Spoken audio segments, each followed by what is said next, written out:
Hi, fifth graders. It's Miss Erin. I'm so glad to be with you here today on a sunny day on spring break. I hope you're having a great one. And I just have a short lesson to share with you today. The Bible verse we're going to read together is Luke 13, verses 18 through 21. The growth of God's kingdom. Jesus asked, "What is God's kingdom like? To what can I compare it? It's like a mustard seed that someone took and planted in a garden. It grew and developed into a tree, and the birds in the sky nested in its branches." Again he said, "To what can I compare God's kingdom? It's like yeast, which a woman took and hid in a bushel of wheat flour until the yeast had worked its way through the hole." There's a reason I picked this verse to share with you today, and that is I've had some really touching experiences with bread and yeast and bread baking this week. In a time of separation, they have caused me to feel great connection to my community and even to strangers. It began on the day before Easter when I wanted to bake some bread. I went to start baking. I told my kids I was going to be making babka, which is their favorite. I don't make it often. I make it at Christmas, maybe Easter, and they know it's special whenever I make it. It's filled with chocolate, cinnamon, sugar, and it's rolled up with all that great stuff and butter on top.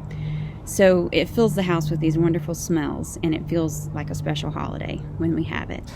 So when I can't have church outside of the house, when I can't go visit extended family members, we can't take our trip for the week that we'd planned, babka was something I could do, I thought, until I went to the refrigerator and realized I was out of 3 or 4 key ingredients, and I hadn't realized it till I started baking.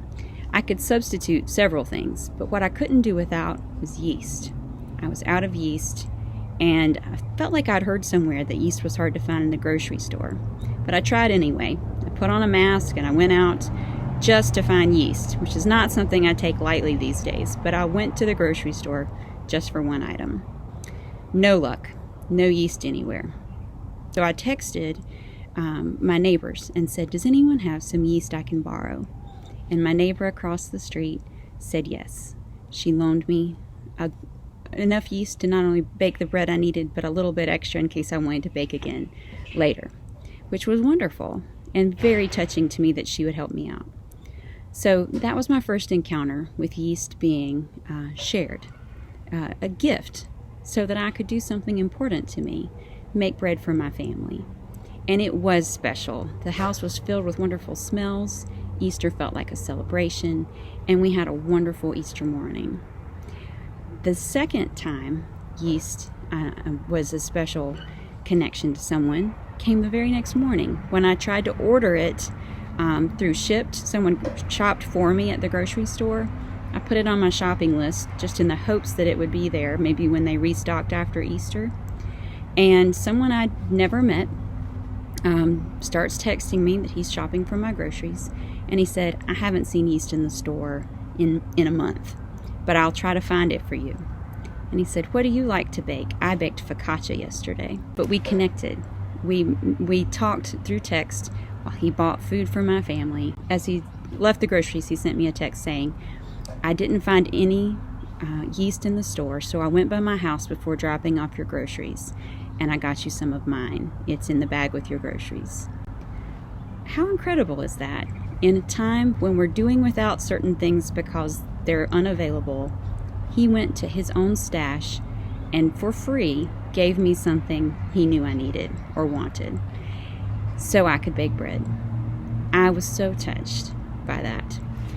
And then the third time came yesterday. There was a knock on my door. So all of these were within 3 days of each other, within 3 or 4 days of Easter. And it was the first neighbor again, the one who loaned me the yeast. And she said, "I hope you like chocolate on chocolate," which is my favorite. She had baked us a loaf of bread, and I was dropping it off just because, just to be friendly, just in a time when we don't get to talk and see each other as much as we used to share love. And so I must say that bread was delicious. She warned us that it didn't have preservatives in it, so we needed to eat it quickly. There was no worry on that. We ate it right away. But 3 times this week I've connected with others over bread. And I started to think about Jesus, about the many times he uses bread to connect with others. He breaks bread, he shares it, he has miracles relating to bread. I won't go into all those stories now, but I encourage you to think with your family and see how many you can name. How many times does Jesus use bread? Something we take for granted, we have it so much. As a way to extend love, to extend wonder, to create miracles, and to connect with others. And then he gives us this parable about the mustard seed and the yeast. So I'll read you the second part of that again. To what can I compare God's kingdom? It's like yeast which a woman took and hid in a bushel of wheat flour until the yeast had worked its way through the hole. So as I think about that, I think about sometimes in my life when I don't feel like I have enough faith. I don't feel connected enough to God. It happens to everybody, I think. But when that happens, just like I didn't have enough yeast, you can reach out and ask your community to help you. And there's always enough. And there's always someone who will share. And when you share, that yeast will work in you like it does in the bread. The faith will work in you. And it will help you feel that connection that's never gone, but sometimes you need to reach out to others to feel it. That's what I was struck by this week. The generosity of others in a time when we're disconnected, that they would reach out to me and send me a line of connection through bread, through yeast. And I just wanted to share that with you this day of spring break and wish you a happy one. And we'll be back together soon. We'll end in prayer. Dear God, sometimes it feels like there's not enough of something to go around, but my faith in you is always there, that you will provide everything I need and many things just to bless me and my family. I thank you for the blessings of the children at Buncombe Street United Methodist. They are a light in this world, and I thank you for each one of them. May they reach out to others and help spread faith and love the way others have done for me this week. Help us all to do that for each other, to create connection and to spread your love, because that, of course, is how we are known as Christians, by our love. Amen.